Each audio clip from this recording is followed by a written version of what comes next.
आपका 3 महीने का एवरेज शुगर टेस्ट यानी HbA1c की रिपोर्ट तो 6.8 आ रही है, यानी कि थोड़ी सी नॉर्मल ही है। वहीं दूसरी तरफ आपका फास्टिंग शुगर लेवल ज्यादा दिखा रहा है, 150, 160 या उससे भी ऊपर। वहीं एक दूसरे पेशेंट के अंदर HbA1c तो बढ़ा हुआ आ रहा है लगभग 7.5, लेकिन उनकी फास्टिंग शुगर नॉर्मल ही दिखा रहा है, यानी कि 90 के आसपास। तो ये क्या कंफ्यूजन है? कौन सा पैरामीटर किसी भी डायबिटीज पेशेंट को उसके स्टेटस की सही जानकारी दे रहा है? 3 महीने की एवरेज HbA1c सही जानकारी दे रही है या उस दिन किया गया फास्टिंग शुगर टेस्ट सही जानकारी दे रहा है? अक्सर डायबिटीज के पेशेंट इसी कंफ्यूजन में रह जाते हैं।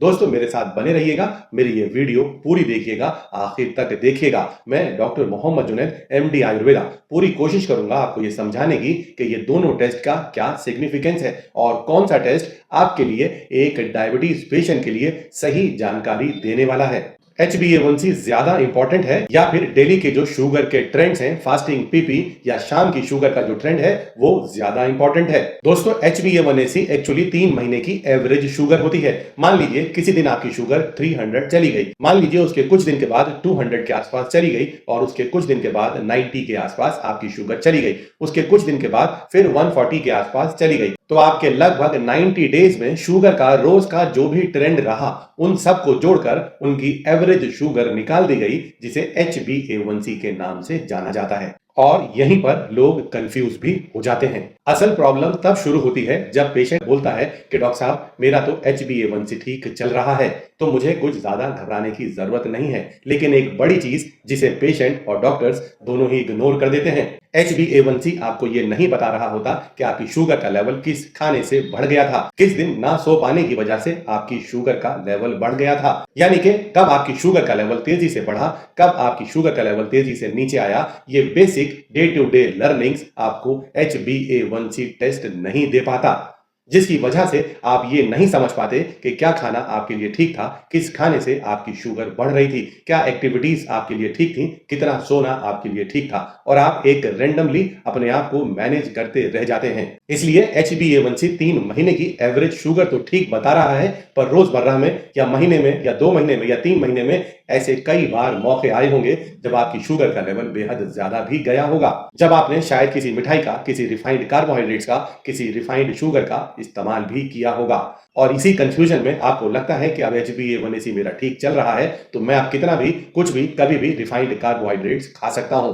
यानी अगर 2 शब्दों में कहूं तो आपका एवरेज शुगर आपकी डेली स्टेबल ग्लूकोज की तरफ इशारा नहीं कर रहा होता। वहीं अगर आप दूसरी तरफ अपने डेली शुगर के लेवल को मॉनिटर कर रहे हैं तो आपको बहुत सारी कीमती जानकारी मिल जाती है। कब आपके शुगर का लेवल बढ़ा, क्या खाने के बाद आपका शुगर का लेवल बढ़ा, आपके शरीर में इंसुलिन का रिस्पॉन्स कैसा आ रहा है, आपका लीवर किस तरीके से कार्बोहाइड्रेट्स को, ग्लूकोज को मेटाबोलाइज कर पा रहा है, आपकी मसल्स किस तरीके से ग्लूकोज को इस्तेमाल कर पा रही हैं। ये डेली की जानकारी जो बेहद कीमती थी, ये आपको फास्टिंग या पीपी को चेक कर आसानी से मिल जाती है, जो कि HbA1c से नहीं मिल पाती।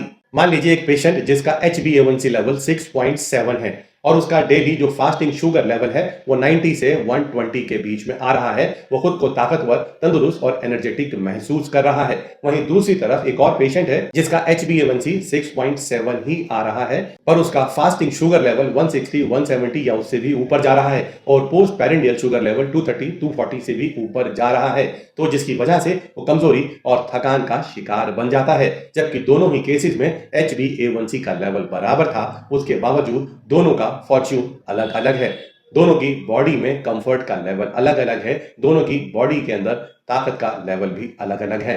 HbA1c नॉर्मल हो सकता है, पर डायबिटीज साइलेंटली धीरे धीरे आपके शरीर में प्रोग्रेस कर रही होती है। इसलिए सिर्फ 3 महीने की एवरेज शुगर पर ध्यान लगाना और अपनी डेली की फास्टिंग पीपी शुगर को इग्नोर करना आपके लिए ठीक नहीं होगा।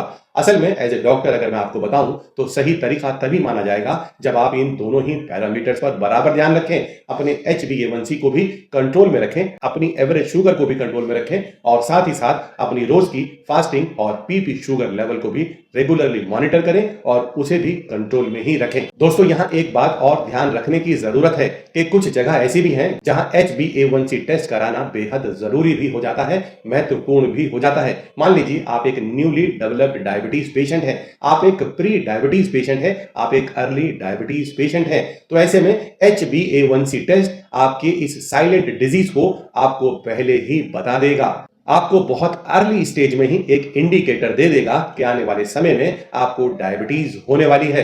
तो दोस्तों अगर आप एक नए पेशेंट हैं, आप डायग्नोसिस में कंफर्मेशन करना चाहते हैं, तो HbA1c टेस्ट आपके लिए एक बेहतरीन जानकारी दे सकता है।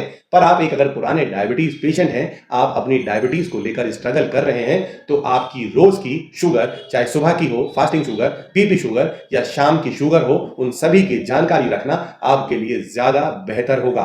तो दोस्तों कुल मिलाकर जो सबसे बेस्ट अप्रोच हुई वो दोनों ही पैरामीटर को जोड़कर देखना ही है। एक को देखना और एक को इग्नोर कर देना किसी भी डायबिटीज पेशेंट के लिए बिल्कुल भी ठीक नहीं होगा। दोस्तों अगर आप वाकई में डायबिटीज को समझना चाहते हो, आप वाकई में अपनी रिपोर्ट्स को समझना चाहते हो और आप जानना चाहते हो कि बेहतर तरीके से कैसे डायबिटीज को कंट्रोल में किया जाए, तो मेरी इस वीडियो को सेव करना, दोस्तों के साथ शेयर करना बिल्कुल ना भूलो और अगले 7 दिन रोज अपनी शुगर चेक कर एक पेपर पर लिख लें और उस ट्रेंड को मॉनिटर करें और देखें कब आपकी शुगर बढ़ जाती है, किस खाने से आपकी शुगर बढ़ जाती है, क्या करने से आपकी शुगर बढ़ जाती है और साथ ही क्या तरीका अडॉप्ट करने से आप बेहतर तरीके से स्टेबल ग्लूकोज अचीव कर पाते हैं। यानी डायग्नोसिस के लिए HbA1c और डायरेक्शन के लिए फास्टिंग और पीपी शुगर टेस्ट, दोनों का अपना अपना महत्व है।